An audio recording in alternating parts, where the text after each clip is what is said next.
Interface आ जाएगा। यहाँ पर आने के बाद में गाइस इसमें आपको पहले रजिस्टर होना होगा, तो आप यहाँ पर आने के बाद में इसमें रजिस्टर होंगे। पर गाइस अगर आपने इस वेबसाइट का इस्तेमाल करके पहले कोई फॉर्म भरा है तो आप यहाँ पर स्टूडेंट लॉगिन के ऊपर क्लिक करके इसमें अपनी रजिस्टर्ड ईमेल आईडी और पासवर्ड का इस्तेमाल करके लॉगिन करके अप्लाई कर लेंगे। पर अगर आप फ्रेशर है, आपने इस वेबसाइट का इस्तेमाल करके कोई फॉर्म नहीं भरा, तो आप सिंपली पहले इसमें रजिस्टर होंगे। इसके लिए आपको यहाँ पर स्टूडेंट रजिस्टर इसके ऊपर क्लिक करना है। इसके ऊपर क्लिक करने के बाद आप यहाँ पर जानेंगे कि क्या क्या डॉक्यूमेंट्स की आपको आवश्यकता पड़ेगी इस फॉर्म को भरने में, जिसमें आप देख सकते हैं Aadhaar card, valid personal email ID, mobile number, passport size photograph, Aadhaar seeded जो कि आपका बैंक के साथ में लिंक हो, इसके अलावा qualifying degree and first page of bank passbook, ये आपके पास होने चाहिए, तभी आप इस पर आवेदन कर पाएंगे। तो यहाँ पर आपको do you have about data to enrol, तो इसमें यस करना कि हाँ मेरे पास है। एंड उसके बाद में आप यहाँ पर आपकी ईमेल आईडी एंटर करेंगे जो कि आप रजिस्टर करना चाहते हैं, आपका मोबाइल नंबर डालेंगे और सेंड ओटीपी इसके ऊपर क्लिक करेंगे। अब आपकी ईमेल और नंबर दोनों के ऊपर ओटीपी गए हैं, पहले ईमेल वाला फिर यहाँ पर मोबाइल वाला ओटीपी डालिए और वेरीफाई ओटीपी इसके ऊपर क्लिक कर दीजिए। अब यहाँ पर स्टूडेंट रजिस्टर का जो पेज है वो आपके सामने आ चुका है। तो सबसे पहले यहाँ पर आपको पूछे कि have you undertaken any previous training as part of the apprenticeship programme accept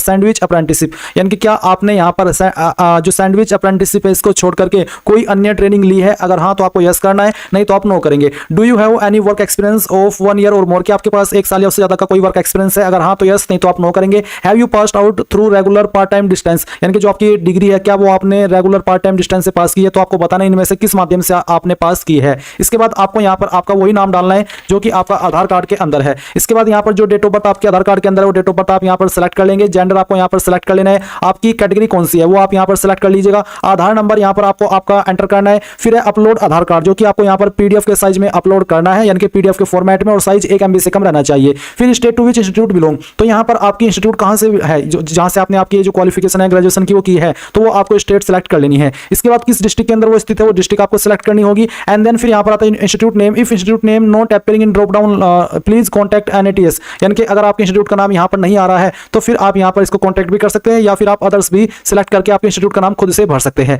इसके बाद यहाँ पर आप आएंगे नीचे और देखेंगे एजुकेशन टाइप पास आउट, तो आपको बताना है diploma in engineering technology, diploma in general stream, diploma in vocational, तो इनमें से किसमें आपने किया है वही आप सिलेक्ट कर लीजिएगा। ये सिलेक्ट करने के बाद में कोर्स नेम आपको यहाँ पर सिलेक्ट कर लेना है। एंड उसके बाद में गाइज आप यहाँ पर स्पेशलाइजेशन आप आपका सेलेक्ट कर लेंगे। Student ID, unique register number या फिर रोल नंबर जो भी है वो आप यहाँ पर डाल दीजिए। यहाँ पर गाइज स्टूडेंट आईडी में आप कंफ्यूज मत होइएगा, क्योंकि यहाँ पर आपसे यूनिक रजिस्टर यानी कि जो स्टूडेंट को मिलता है रजिस्टर नंबर या तो आप वो डालिएगा, या फिर जो आपका फाइनल ईयर का रोल नंबर है वो आप यहाँ पर भरिएगा। ईयर ऑफ पासिंग यहाँ पर आपको बताना कि किस साल के अंदर आपने पास कर ली है, और उसके बाद में मंथ एंड पासिंग यानी कि किस महीने के अंदर आपने पास किया वो सेलेक्ट करना, और परसेंटेज आपकी क्या है वो आप यहाँ पर लिखेंगे। अगर आपका CGPA के अंदर है तो आपको उनको परसेंटेज में कन्वर्ट करके यहाँ पर फिल करना होगा। इसके बाद यहाँ पर एक पासवर्ड आप क्रिएट करेंगे, उस पासवर्ड को दोबारा डाल करके वेरीफाई करेंगे। एंड देन यहाँ पर आपको ये भी जो कैप्चा कोड आपके सामने जैसे कि 8-10 जो भी होता है वो आप यहाँ पर लिख करके इसको सबमिट कर देंगे। सबमिट करने के बाद में गाइज जो आपने ईमेल रजिस्टर की है उसके ऊपर आपको एक ईमेल गई होगी जिसमें कि आपका एक लिंक दिया है, वो लिंक आप ओपन करेंगे और उसको ओपन करने के बाद में यहाँ पर आपका जो ईमेल एक्टिवेशन है वो हो जाएगा। एंड ये होने जाने के बाद में आप यहाँ पर लॉगिन के इंटरफेस पर आएंगे। अब आपको जो आपने ईमेल आईडी रजिस्टर की है वो यहाँ पर डालेंगे,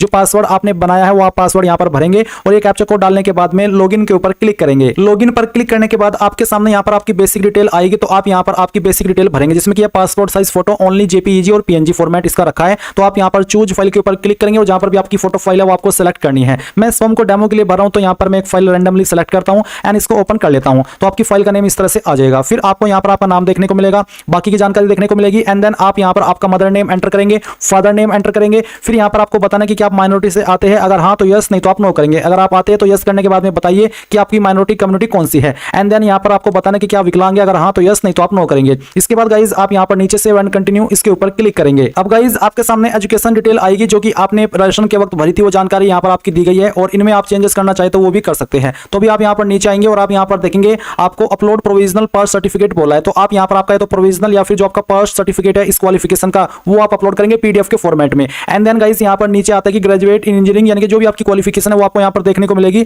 ज्वाइंट आफ्टर, यानी कि किसके बाद में आपने ये जो क्वालिफिकेशन है वो की है, ITI के बाद में, 10वीं के बाद में, 12वीं के बाद में, या फिर डिप्लोमा के बाद में, जिसके बाद में भी आपने ये क्वालिफिकेशन की है वही क्वालिफिकेशन आप यहाँ पर टिक कीजिएगा और उसकी जानकारी भर दीजिएगा। जैसे कि मैंने हाई स्कूल सेलेक्ट किया तो हाई स्कूल की जानकारी आपको देनी है, बताना है कि किस स्टेट से आपने आपकी 10वीं की है, किस डिस्ट्रिक्ट से की है, स्कूल इंस्टीट्यूट का नाम देना है, फिर उसका बोर्ड देना है, आपका रोल नंबर देना है, स्टूडेंट आईडी के अंदर आपकी परसेंटेज देनी है, अबाउट योरसेल्फ अपने बारे में यहाँ पर थोड़ा कुछ लिख देना है, जनरल स्किल आपके अंदर क्या है वो आप यहाँ पर लिखेंगे। आपको यहाँ पर बोला कि add comma separated values example skill first, skill 2 and space is not allowed, यानी कि आपको इस तरह से आपकी स्किल लिखनी है, स्पेस आपको नहीं देना है। एंड उसके बाद में गाइस यहाँ पर आपको आपकी लैंग्वेज बताने की कौन कौन सी लैंग्वेज आपको आती है, जो भी आती है वो आप यहाँ पर इस तरह से लिख दीजिएगा और इसमें स्पेस मत दीजिएगा। तो इस तरह से आप लिखेंगे एंड देन फिर आपको सेव एंड कंटिन्यू इसके ऊपर क्लिक करना है। अब आपको यहाँ पर आपके एड्रेस की जानकारी भरनी है। तो यहाँ पर परमानेंट एड्रेस, तो जो आपका पिन कोड है सबसे पहले वो आप यहाँ पर एंटर करेंगे। एंड उसके बाद में आप यहाँ पर जो आपका पोस्ट ऑफिस है वो सिलेक्ट कर लेंगे। डिस्ट्रिक्ट आ चुकी है, स्टेट आ चुकी है, जो और आपका जो एड्रेस है वो एग्जैक्ट एड्रेस आपके आधार कार्ड के अकॉर्डिंग आप यहाँ पर इस सेक्शन में भर देंगे। अब अगर आपका प्रेजेंट और परमानेंट एड्रेस सेम है, एक ही है, तो आप यहाँ पर टिक कर दीजिए। अगर अलग है तो अनटिक करके अलग से भरिए और सेव एंड कंटिन्यू कर दीजिए। अब आता है यहाँ पर ट्रेनिंग प्रेफरेंसेस। तो आपको यहाँ पर आपकी पहली जो स्टेट की चॉइस है वो देनी है। तो ये देने के बाद में आप यहाँ पर फिर उसकी डिस्ट्रिक्ट को प्रेफरेंस देंगे, किस डिस्ट्रिक्ट में आप करना चाहते हैं। सेकंड स्टेट को यहाँ पर आप चॉइस देंगे एंड उसके बाद में उसकी जो सिटी है वो प्रेफरेंस के रूप में दे देंगे। फिर तीसरी चॉइस आपको यहाँ पर देनी है, उसकी सिटी आपकी वो भी सिलेक्ट कर लेनी है। फील्ड प्रेफरेंसेस, तो किस फील्ड को आप प्रेफरेंस देना चाहते हैं वो आपको यहाँ पर सिलेक्ट कर लेना है। तो ये आप आपकी चॉइस के अकॉर्डिंग सिलेक्ट कर लीजिएगा जो भी आप रखना चाहते हैं। एंड उसके बाद में यहाँ पर गाइस आप सेव एंड कंटिन्यू इसके ऊपर क्लिक करेंगे। ये करने के बाद में यहाँ पर आता है बैंक डिटेल। तो यहाँ पर आपको आपकी बैंक डिटेल देनी है। तो आपको आपका IFSC कोड देना है जो कि बैंक की पासबुक के ऊपर मिल जाएगा। एंड उसके बाद में बैंक ब्रांच नेम वो जो कि ऑटोमेटिकली यहाँ पर आ जाएगा। फिर बैंक भी आपका ऑटोमेटिकली आ जाएगा। और इसके बाद में name of the account holder, किसके नाम पर बैंक अकाउंट है उसका नाम आप यहाँ पर लिखिए, बैंक अकाउंट का नंबर दीजिए और जो आपकी पासबुक है वो आपको यहाँ पर PDF के रूप में अपलोड कर देनी है। इसके बाद में गाइस आप सेव एंड प्रीव्यू इसके ऊपर क्लिक करेंगे। नाउ गाइस आप यहाँ पर देखेंगे कि आपकी प्रोफाइल का प्रीव्यू आ चुका है। आपने जो भी जानकारी शुरू से लेकर के अभी तक भरी है वो सभी आप यहाँ पर चेक कर लीजिए। अगर आपको लगता है कि किसी जानकारी के अंदर, किसी स्टेप के अंदर कोई जानकारी गलत है तो फिर आप यहाँ पर एडिट के ऊपर क्लिक करके उसको एडिट कर ले, नहीं तो आपको यहाँ पर टिक करना है और फिर आप यहाँ पर इसको पहले प्रिंट कर लीजिएगा अगर आप पहले ही करना चाहते हैं। एंड देन आपको फाइनल सबमिट के ऊपर क्लिक करना है। अब गाइज आपके सामने यहाँ पर कुछ ऐसा इंटरफेस आ जाएगा और यहाँ पर आने के बाद में आपको इंडस्ट्री नेम के अंदर यहाँ पर UCO बैंक यानी कि यूनियन बैंक ऑफ इंडिया की जो वैकेंसी अप्रेंटिस की वो देखने को मिलेगी।